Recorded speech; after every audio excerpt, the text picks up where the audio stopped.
Suddenly, everyone loves China. Leaders flying to Beijing, handshakes, smiles, photo sessions, tea ceremonies, panda diplomacy. It's like China opened a political Disneyland. We see Emmanuel Macron in Beijing, Keir Starmer talking about dialogue, Korean officials flying everywhere, Canada flirting with Beijing, and people ask, are U.S. allies leaving America? Is China winning? Is America finished? Relax. Let's explain. Most leaders today are doing the same trick. It goes like this. Step 1. America pressures me. Step 2. I visit China. Step 3. I take photos. Step 4. America gets scared. Step 5. America gives me discounts. That's the plan. It worked before. Under old presidents. South Korea signed a deal with America last July. A real deal. Under the Chorus framework. America said, we cut tariffs from 25% to 15%. Korea said, we invest $350 billion. Handshake, photos, smiles, everyone clapped. Then, did nothing. Korean parliament delayed, argued, postponed, held meetings, drank coffee for months. Why? Because parliament is dominated by the Democratic Party of Korea, a party famous for one thing, being very careful not to upset China. So lawmakers were thinking, approve fast, China angry. Delay more, safe. Maybe Trump disappears. So they chose delay, delay, delay. Then Trump checked. Where is the vote? Where is the law? Answer, still discussing. So Trump replied, 25%. Boom. Suddenly, emergency meetings, emergency flights, emergency apologies.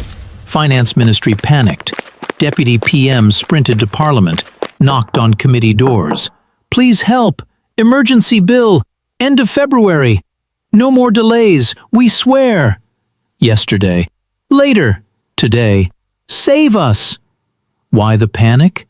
Because reality arrived. America buys their exports. America guards their skies. America backs their army. And north of them is Kim Jong-un. So, strategic independence lasted 5 seconds. They only woke up after getting burned by 25%. Classic. They don't learn until it hurts. They misread Trump badly. After Korea learned the hard way. Canada said, relax, we're smarter. Prime Minister Mark Carney had a plan, a clever plan. He thought, if I get close to China, Trump will panic. If I flirt with Beijing, Washington will beg. So he went to China. Photos, handshakes, big smiles. More cooperation, more trade, more friendship. Diplomatic tourism. Then he did something bold. He cut tariffs on Chinese electric cars from 100% to 6%. 6. Basically, please come in, park anywhere, charge for free. Why? Because he wanted to send a message, I have options. I'm not trapped. I can choose China. It was a bluff, a terrible bluff. Then Donald Trump responded. He said, if Canada signs a China deal, 100% tariffs on everything. Boom. Translation, if you act like China, I treat you like China. And Trump didn't stop there. He hinted, maybe no more Canada. Maybe just US and Mexico. No USMCA. No seat, no protection. Suddenly, Ottawa froze. Because reality arrived. Let's talk numbers. 75% of Canada's exports go to America. Not China, not Asia, not Europe, America. China and Indo-Pacific, about 10%. That's it. So risking America for China is like quitting your job to sell lottery tickets.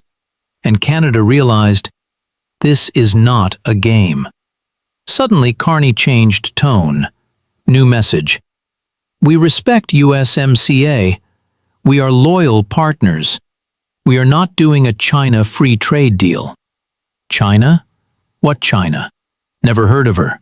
Yesterday, middle powers must unite.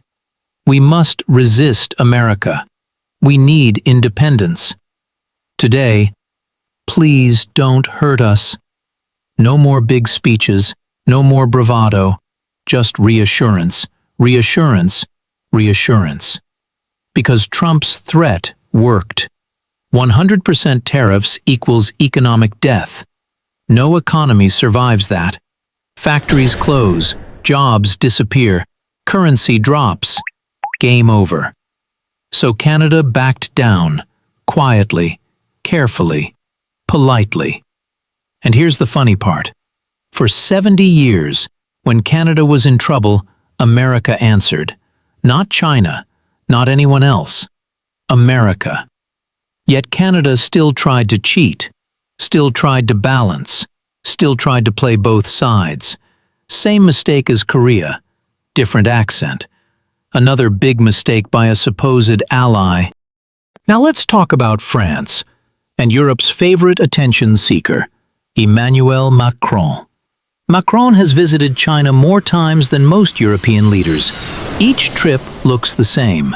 Meet Xi Jinping, drink tea, listen to traditional music, sign deals, friendship, partnership, new era. Big show. So why does he keep going? Does he think China can protect France? No. Does he think China can replace NATO? No.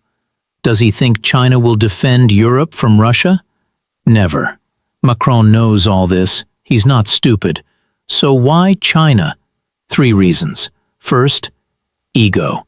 Macron wants to look global. He wants to look like world leader, great strategist, bridge between East and West. China gives him a stage. America doesn't. In Washington, he is junior partner.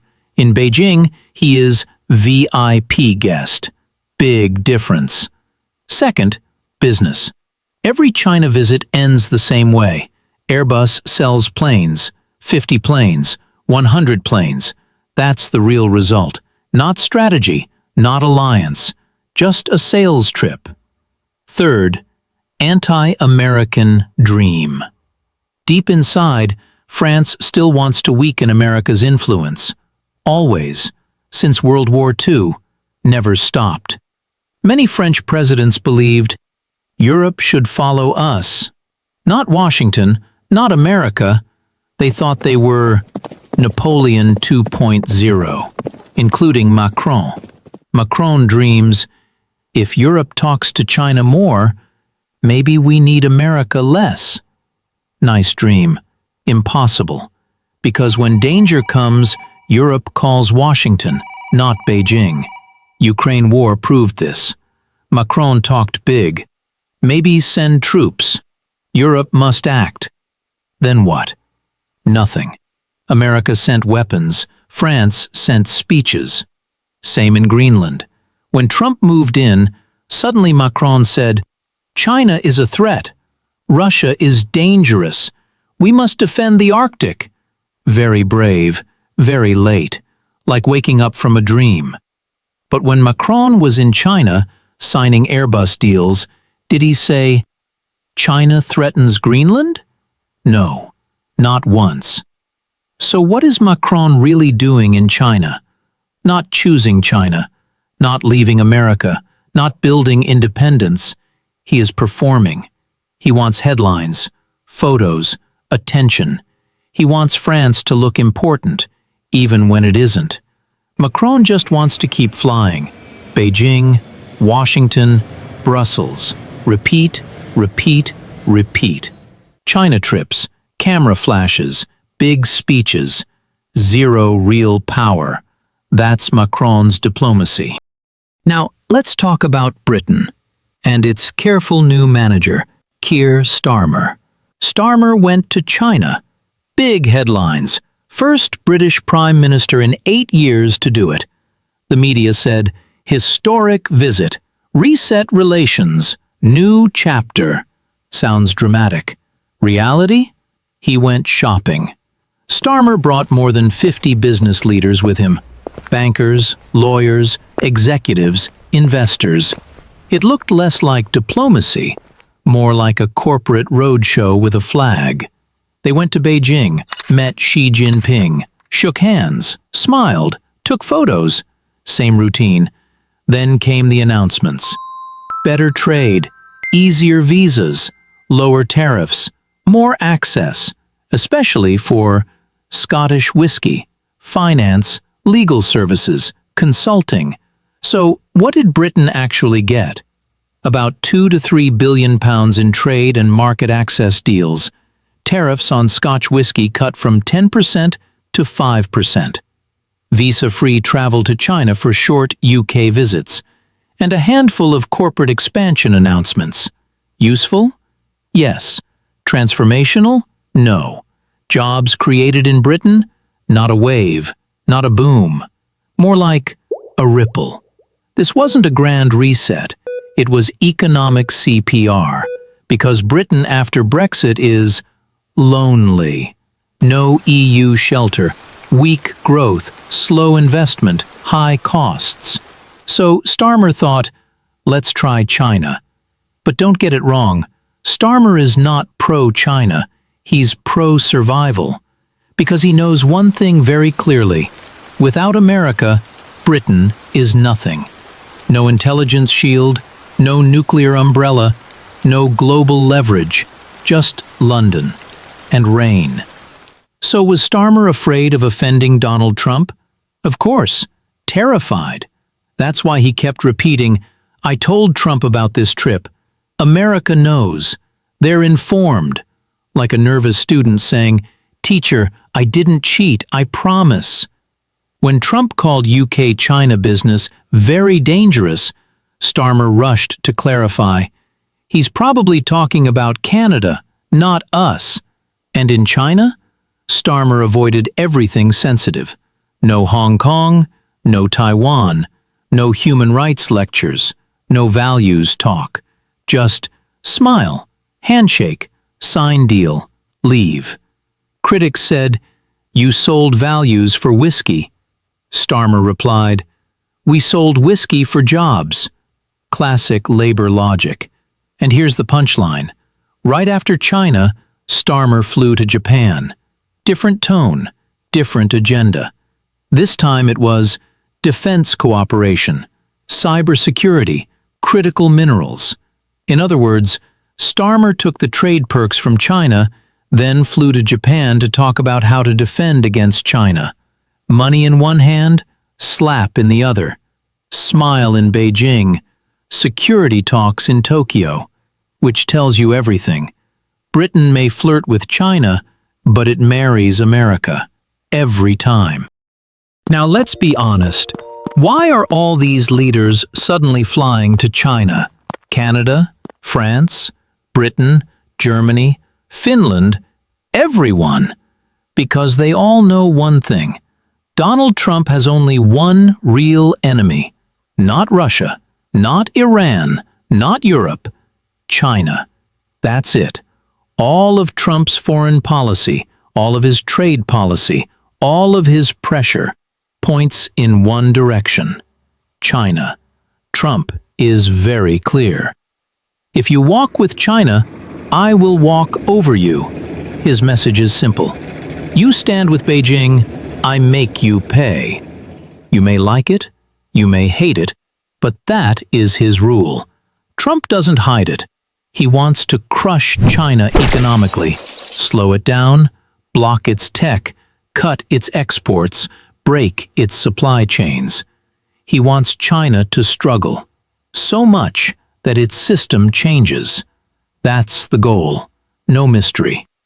So when Trump sees Canada flirting with China, Korea hesitating, Europe smiling in Beijing.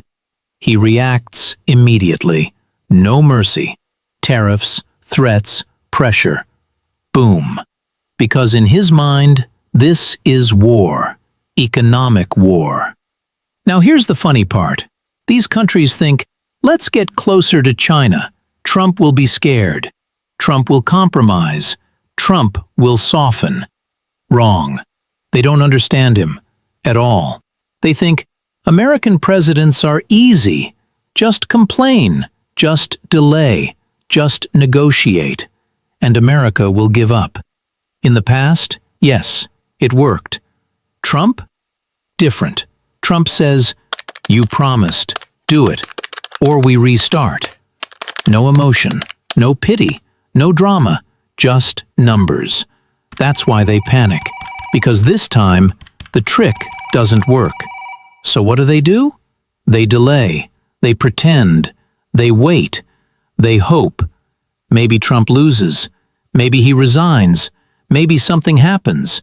Huge mistake. If you think America is bluffing, look at Venezuela. After Nicolas Maduro was arrested, suddenly everything became clear. Why did he fall so fast? Because America bought his people. Inside job.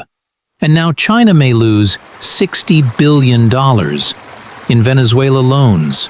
Gone. Finished. No oil, no repayment, no return. Money thrown into the sea. This is what happens when you stand on the wrong side. China cannot protect you. China cannot save you. China cannot fight America for you. All China can do is sell cheap goods, copy technology, dump products. That's it. And every leader knows it, deep down.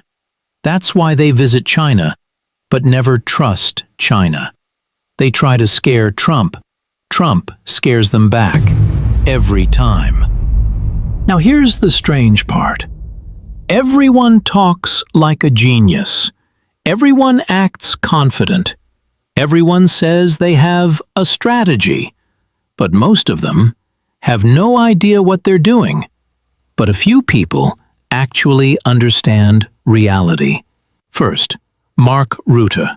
Rutte got tired of speeches, tired of slogans, tired of fake confidence, tired of nonsense. So one day, he snapped. In the European Parliament, right in front of them, no filter, no diplomacy.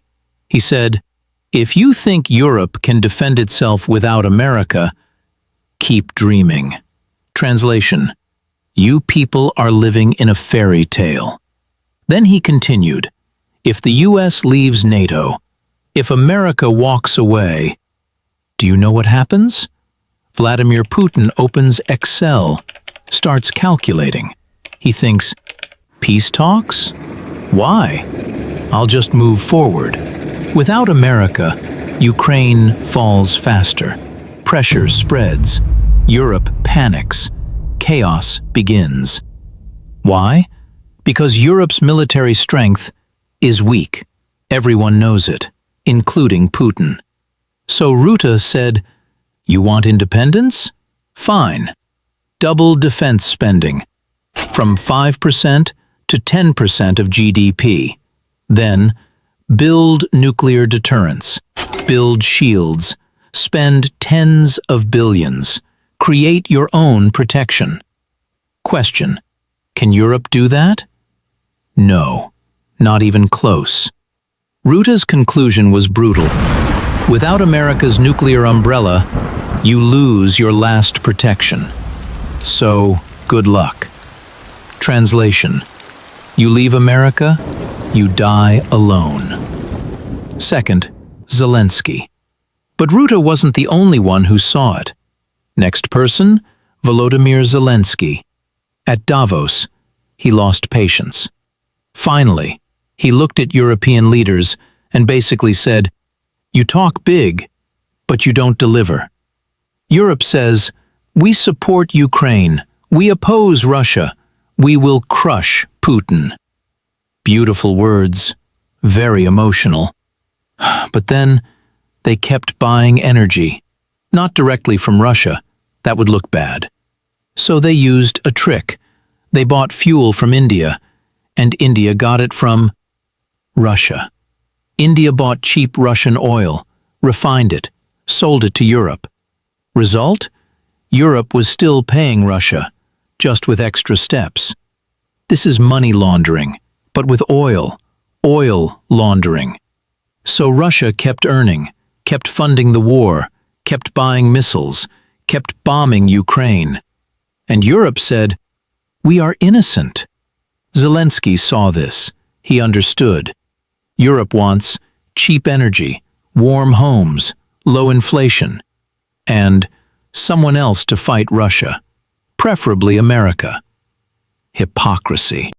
Mark Carney said, "The world changed. America changed. America has no stability." Now many leaders repeat it. America changed. America is unpredictable. America is not friendly anymore. But let's be honest. After World War II, America built a system. NATO, trade routes, dollar system, military bases, alliances. Why? Because it benefited America. Control sea lanes, protect markets, block rivals, lead the world. Helping others helped itself. Smart strategy. Europe got security. Asia got stability. America got influence. Everyone benefited for decades. Then China rose. Factories moved. Supply chains shifted. Trade deficits grew. America started losing. Jobs, industries, technology. The old system stopped working. Trump looked at this and said, "Enough! I protect you. I open my market. I run deficits. And you compete with me? No more." So Trump didn't break alliances. He changed the rules, like a businessman.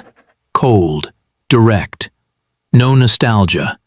That's why allies feel uncomfortable. Not because America became evil, because America became cold and calculating. Now when Trump pressures them, they threaten, "I'll go to China." But it's a bluff. If China was better, they would already be there. They're not. So when leaders say, "America changed," translation, the old deal is over. That's all. Let's end with the truth. No country is brave. No country is independent. No country is switching sides. They are all dependent. They visit China for photos. They visit America for survival. Big difference. When money is at risk, they choose America. When security is at risk, they choose America. Every time. Trump knows this. That's why he doesn't beg, he charges. They complain, "America changed." No, America woke up.